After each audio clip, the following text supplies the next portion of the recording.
Beneath the facade of perfect union, a creeping unease takes hold. An inexplicable shift in behavior, a sudden secrecy nurtured behind closed doors. Prepare for a descent where trust erodes with each tap, each scroll, each haunting revelation.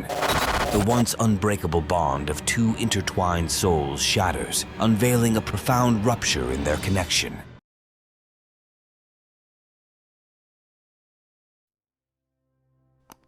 Ashley and I have been together for over 2 years now. During that time, I'd like to say that our relationship has been pretty much perfect. We've never had any big fights and have been living together for about 8 months. We still plan a date night at least once a week, and I can honestly say that we both look forward to spending time with each other. I'd like to think that we truly trust each other not to wander into anyone else's arms. But starting about 3 months ago, although we were as close as ever, she suddenly became uncomfortable with me seeing her naked. She started sleeping fully clothed, despite always complaining of being too hot, and she only changed alone in the bathroom with the door locked. I tried to talk about it a few times and even recommended she go talk to a professional, but every time I brought it up, she got really uncomfortable. I could tell that she thought I just wanted to be intimate. So I tried to be a good boyfriend and respect her privacy, but I couldn't help but be worried. We have each other's passcodes, and every once in a while, maybe once a month at most, I'll check Ashley's phone while she's sleeping. As I'm sure you can guess, that's what led us here. A few days ago, I was having trouble sleeping. Stress from work, Christmas coming so soon, and presents that needed to be bought. Thoughts were circling my head like a swarm of bees whose only goal was to keep me awake. Eventually, these thoughts turned into a wondering about Ashley. It had been so long since we'd been intimate. Usually she was all over me after 2 days without any intimacy. Was she cheating on me? So I slipped her phone off the charger, got under the covers on my side of the bed, typed in her passcode, and started checking the typical suspects. Instagram, Facebook, iMessage. Everything was ordinary and innocent, and I was just about to close her phone and try to go to sleep when I, for no real reason, opened Safari. The tab was already open, like she wasn't even trying to hide it. OnlyFans. She had 15 subscribers and 11 posts. I was pissed. We'd been together for so long, she'd never crossed any boundaries, and this was one of the most clear of all. My body is yours, and yours is mine. No one else gets to see. But apparently she wanted the whole world to see, or anyone who was willing to give her some change out of their pocket every month. It's not like we were struggling for money. I had a 6-figure job and she had full access to my bank account despite not having to work. How could she let these strangers have access to something so intimate as her body? How could she disrespect me like this? I felt my heart break as I realized our relationship was clearly coming to an end. I wanted to shake her awake and yell at her, or cry and beg her to tell me what I did wrong, or both. Instead, I took some deep breaths to steel myself. I clenched my jaw before continuing forward. I had to see what type of stuff she was posting, who she was talking to. I knew I didn't want to see, but I had to know. Her account was called Death Connoisseur, and I opened her post to see an array of gore. I threw up in my mouth as I quickly scrolled to the bottom of the page before I saw anything too closely. There were glimpses of cuts and bruises, bodies and bones. It was like an Instagram page made by Jeffrey Dahmer. I put her phone down as I caught my breath. Surely it wasn't real, right? Maybe it was some art project she was too embarrassed to tell me about? Maybe there was a deeper meaning to it, like, look how dark the human mind can be. Look what people are willing to pay for. Surely the dead bodies weren't real, just a trick to expose some evil men. But as I scrolled up and explored the page, there was no hiding the realness of what I was seeing. The pictures were too intimate, the bodies too grotesque, and the bottom of each picture showed what was without a doubt the tiles of our bathroom floor. My heart threatened to choke me as it climbed up my throat. I was deathly afraid of the person who was so calmly sleeping not 2 feet away from me. I decided I was going to go through each and every post. I felt like I couldn't move until I did. I had to know the extent of the madness. The first post was 3 months ago, and I recognized it immediately. It was of Ashley's foot after the accident she'd had around that time. She'd been cutting a cucumber when she dropped the knife and it landed blade down on her foot. Even worse, when she went to pick it up, she accidentally kicked the counter in front of her, causing the knife to drag across her foot. At least that's the story she told me. It had stretched across nearly half of her foot and had required 28 stitches. Looking back, the story seemed ridiculous. But then again, what reason would I have had to question her? And the truth was so much more unbelievable. The caption to the photo read, "Cutting into your own flesh is hard at first, but it gets more and more enjoyable the longer you do it. Hope you enjoy." The post had 2 replies. "This was so hot! I can't wait till you warm up to more. Good girl." The following posts were filled with similar content and replies. Cuts on her thighs and butt. One picture was of her shoulder with a cut so deep and wide you could have fit 2 fingers in and pushed. How had she managed the pain? How had I not noticed? The caption to this one read, "I'm getting tired of being the canvas. What should I do next?" The next post was almost like a reply. A picture taken from directly above a dead body, clearly on our bathroom floor. It was of a man.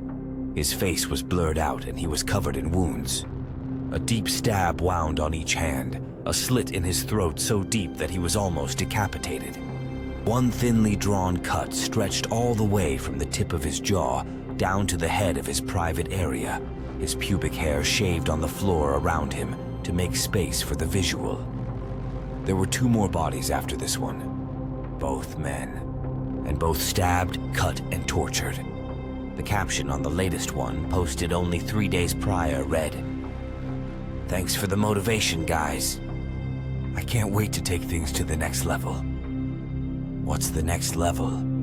I asked myself. She'd already self-mutilated, murdered, and tortured. What was worse than that? Cannibalism? Necrophilia? Some sort of satanic ritual? As I swam through the thoughts and images, my breath quickened to the point that I was worried I might wake Ashley. I put a hand over my mouth, closed my eyes, and started counting backwards from 10.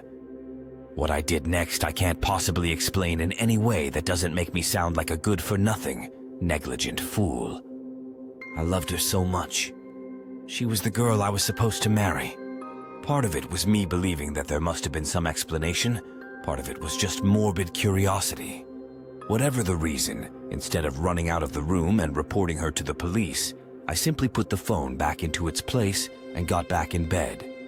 Then I grabbed my phone, made an anonymous account, DeathLover1349, and followed her. That way I could at least keep track of what was going on. I spent the rest of the night laying in bed, staring at her back as I thought about everything I'd just found. I stayed like that until she stirred awake and turned towards me the following morning. "Aw, that's adorable," she said. "You were watching me sleep." "Yeah," I said after a momentary pause. "You're so cute." "Is something wrong?" She reached toward me and I flinched, then immediately gathered my thoughts. "Sorry, bad dream. You were acting kinda crazy." She leaned forward and kissed me softly on the lips. "Well, if Dream Ashley was here, I'd beat her up." She laughed as she started elbowing and punching the bed between us. Bam, bam. Dream Ashley wouldn't stand a chance. Nope, I'm real dangerous. By the time I shaved, showered, and brushed my teeth, she was back asleep. I headed out the door and to work. In my office, I ran through the contents of her account one more time, being sure not to connect to the company's Wi-Fi. At this point, I'm an accomplice, I thought. If I call the police now, I'm safe. If I wait any longer, we might be getting arrested together. It was then that I realized I had the ability to message her on the website.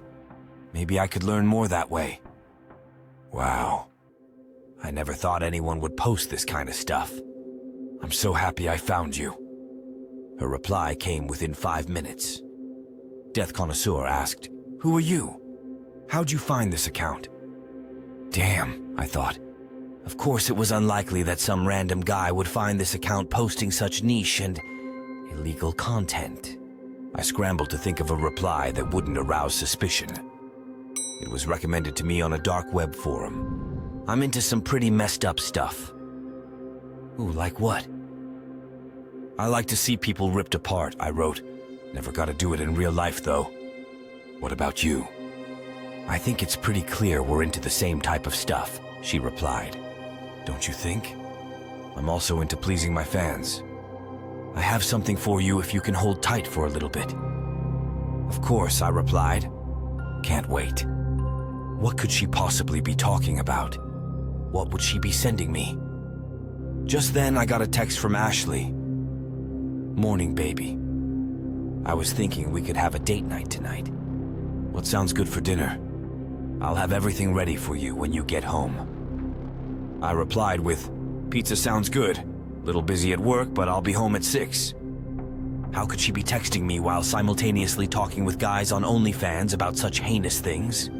I attempted to focus on my work for a while, but when I failed, I told my boss that I was sick and had to go home. Instead, I went to the park for a walk, then out to a restaurant for lunch and a drink. By the time I was wrapping up and paying for my hardly touched burger, I got a text from Ashley on OnlyFans. Here you go, hun, she said. I'll be posting this tomorrow, but I thought you'd like a sneak peek since you love seeing people ripped apart. Attached was a picture so gruesome that it pains me to describe it even now. It was a man laying down on our bathroom floor. He had no arms or legs. Those were stacked in the corner of the room, barely visible in the picture, as if they weren't meant to be in the shot at all. His head was also separate from his body. Once again, his eyes were blurred, but she'd cut a smile into his face and stabbed him deep in each cheek, as if she were trying to create bloody, punctured dimples. I almost threw up. I ran into the bathroom, locked myself in the stall, and collapsed onto the floor. This has to be some kind of dream, I cried, not caring who heard. I had clearly gotten that man killed. In barely 4 hours, she had gone from fast asleep to obtaining, slaughtering, and displaying an innocent man. How could she work so quickly? Was it that easy for her? Had she already cleaned up the mess? I drove home in a panic.